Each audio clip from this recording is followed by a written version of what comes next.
Okay, what's going on, everybody? We get a little situated here. All right, so we got the mic on. We're all good to go. Okay, so starting off this week, we're going to be doing a Gunna Type Beat, and with the Gunna Type Beat, I'm just gonna be teaching you guys how to really like flip a sample, make it your own, kind of like do different stuff like that. How you can like morph a sample and then build a beat around it.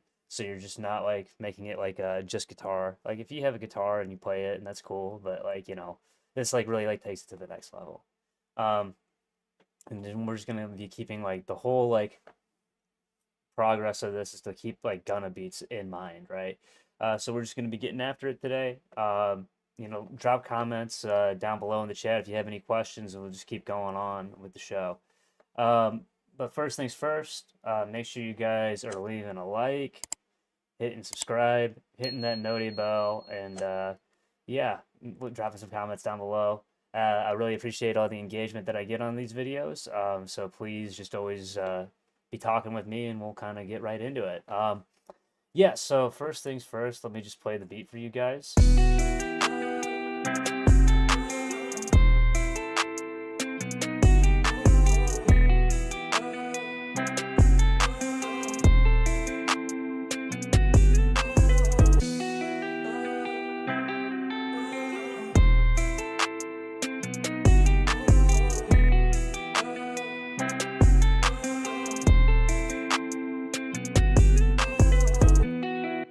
Okay, so that's the beat.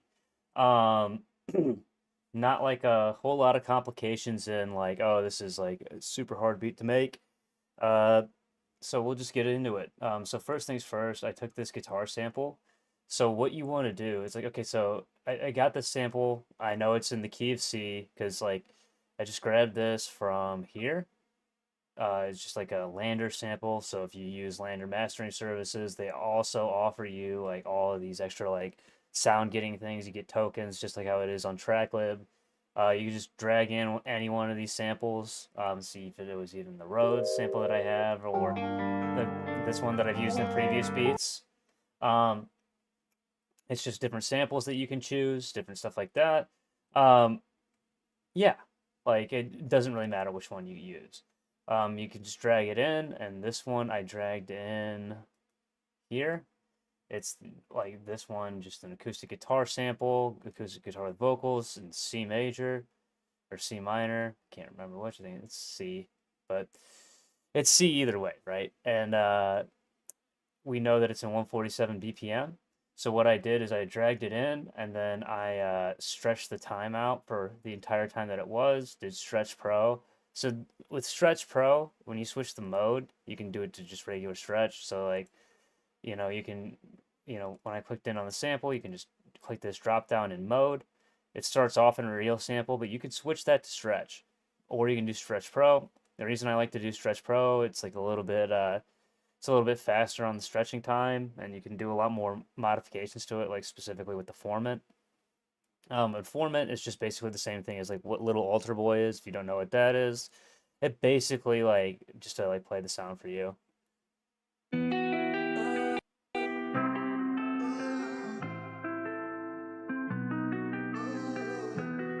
So Mixing it up. it essentially makes it deeper without affecting the key. So it makes the voice deeper, sound deeper, and all of that. Um, yeah, but like I stretched it out, and then I used an 8-bar section of it, and that's what really kind of got this thing off and running.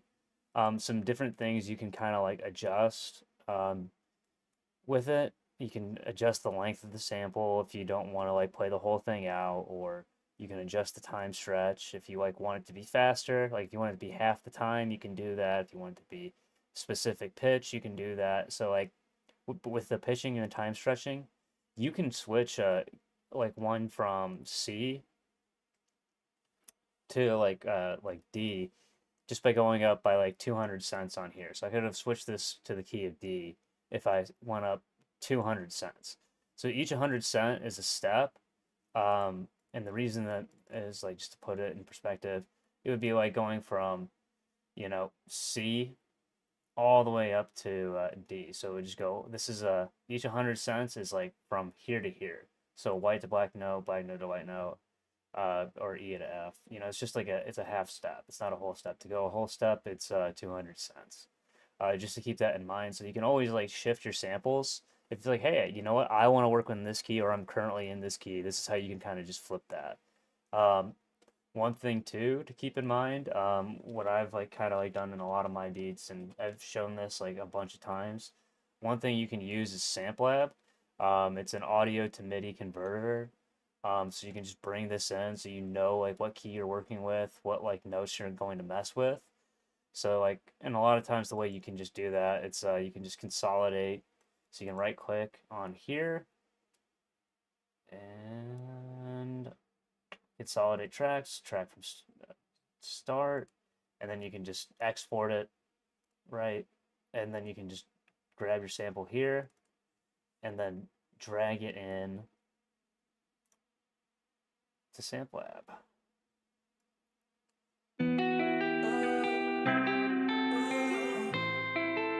Like so. And then you have that, and here you can convert the MIDI. And then it gives you the whole thing, right? So then it just plays it back to you like what it would be in MIDI. So this is like my like technique for finding like, okay, if I'm gonna mess with bass notes, this is what note I want it to be. So with this being in that key, I was able to like take a look, and that's how I got started with my 808s. So I'll go into the 808s now. So I knew it was an E, knew that F was still in range. Yeah, so like we're just like letting it groove.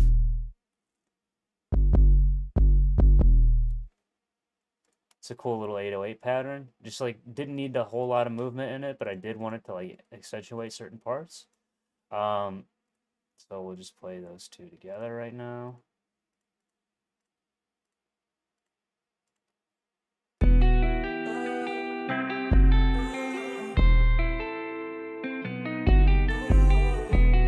So you see how that's like just kind of like keeping it together. It's like it all sounds the same. You get the gist. So that's basically how I like make it in key. Another thing you can do to make the 808 in key, and make sure you're always doing this with your beats. Go to Audio Editor. You can detect the pitch region by clicking this, and then we know that it's like, you know, C sharp right there. So we addressed it, and then you can just click the root note with the right click. So you can just right click on Windows just to like switch the key. That's the root note, and then it'll be like tuned in. And that's something that's like really cool to do. I always like to just make sure my 808s are in key, because sometimes that like makes it sound bad. It's like, why does this not sound right? It's like, that's because the shading's wrong. And the next thing I wanted to make a bouncy hi-hat.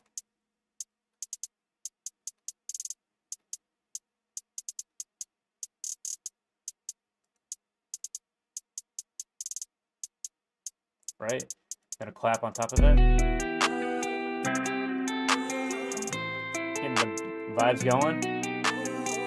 Add a little bit of snare action. Little open hats. We have our crash. Added a little cell phone perk. And then we layered our kicks with our 808s. So I layered the kicks with the 808s to match the exact like notes, so that we were always like in key with our 808s, because this 808 had a kick at the beginning of it, and we just wanted to follow our pattern so that nothing got like mucked up or got like all screwy. With the hi-hat pattern, what I kind of chose to do with this, I just like wanted to make it bouncy, so like I let it follow like my typical like 808 pattern.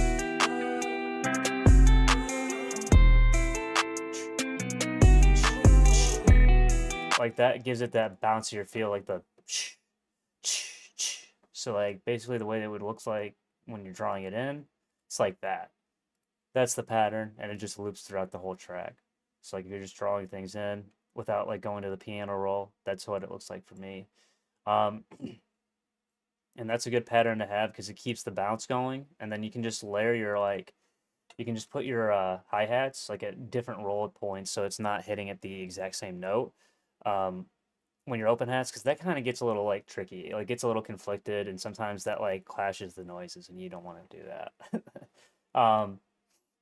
But yeah, that's pretty much this beat. Not like a whole lot going on with it, but it's a cool beat. So like one thing I'll kind of go into now is like song structure and like how to like continually like flip samples. So one thing I wanted to do is use this to use some EQs, right? We've got our EQs right here. So I'm just trying to like boost a little bit of the presence, because what we have here is like you'll see this is like typically how you would kind of like mix like a vocal. And so I'm trying to keep the airy sounds at the top. That like raises the vocal that's in there. So you can, so that like really accentuates that part just to raise it up. But like without it, right, was a little bit more in the background. So raise the presence of that. And then just added a little reverb. And I think this is just like a regular hall one. And I just turned down the dryness and then, you know, put like 20, 14%, something like that, to the reverb on the aux end. And that just kind of like gives it a little bit more like breath and a little bit of life to it. Keeping that in mind, some of these, like I put more in a mono state. So like by putting it in a merge, which is the dial that's underneath the panning, and then the two reversing polarities and all that. I did that just because like some of them were panned way to the right, and it just didn't sound right for my ear. So I like things to be more in the center when I'm like making a beat. I want everything to kind of be in the center, and I just want to have control over it, or I want it to go. Sometimes it needs to be merged like a lot, like the 100%, and then I can force it where I want it to go. And sometimes the sound just sounds too static like that. So I put it together and just did that. Panned this a little bit to the left. But other than that, not like a whole lot going on with the mixing. So with the song structure side of things, I wanted to keep like the hook interesting, because it is the same sample throughout the entire song. And normally I don't like doing that, but I just wanted to, for this beat, I felt like it made it have a good bounce, right? And then giving this gives it a little bit of room for the artist to kind of do their thing. Even if they're like repeating the hook, that little gap right there is what the audience will remember. Like, oh man, he just came in so different with that. But really, it's the same recording.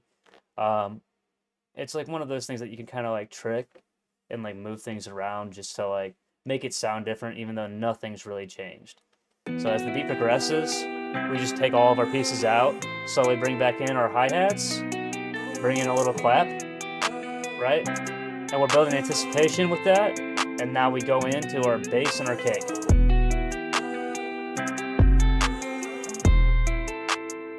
Let our bass knock.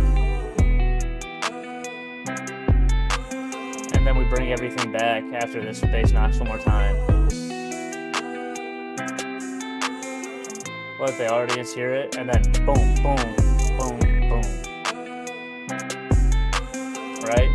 And then we let the audience just kind of like let it vibe before the hook comes back.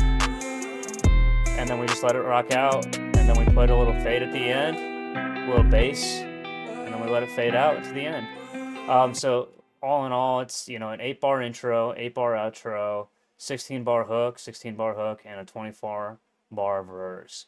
Nothing complicated with that. That's just like my pretty standard procedure, just to keep it like right around 2 minutes. But yeah, like that's really what goes into this kind of stuff. Like when you're flipping a sample, it's good to know the notes by going into SampleLab.